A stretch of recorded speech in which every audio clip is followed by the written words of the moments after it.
Working in IT, a lot of what we do boils down to using a computer to perform a certain task.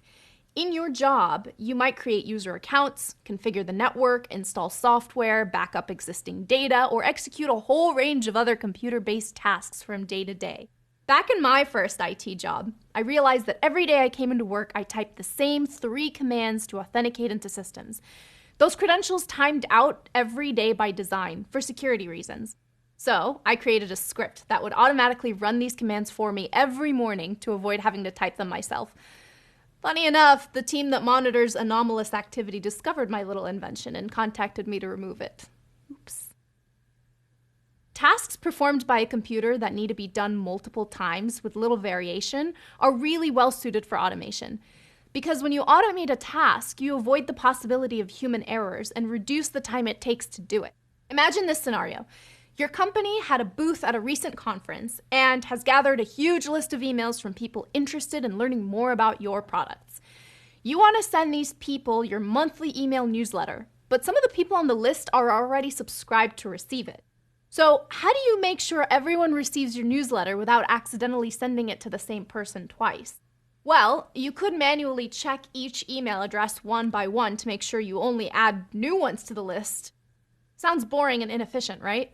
It could be, and it's also more error-prone. You might accidentally miss new emails or add emails that were already there. Or it might get so boring you fall asleep at your desk.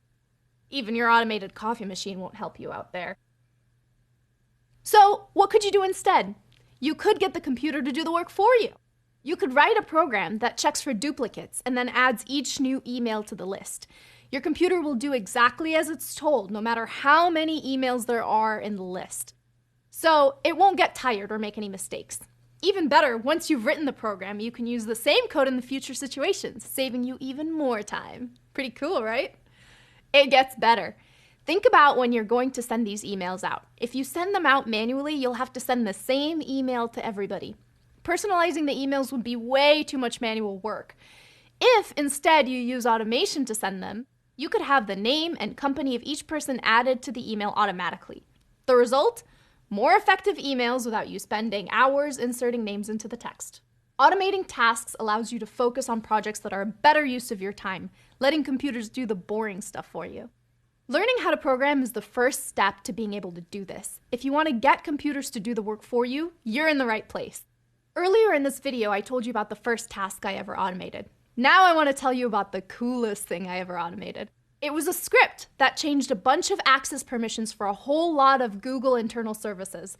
The script traversed a large directory tree with tons of different files, checked the file contents, and then updated the permissions to the services based on the conditions that I laid out in the script. Okay, I admit I'm a total nerd, but I still think it's really cool. Next up, it's time to share your ideas. What things would you like to automate using programming? While these discussion prompts are optional, they're really fun. Seriously, they let you get to know your fellow learners a bit and collaborate on ideas and insights. Make sure you read what others are saying. They may give you ideas that you haven't even thought of. After that, you're ready to take your very first quiz of the course. Don't worry, it's just for practice.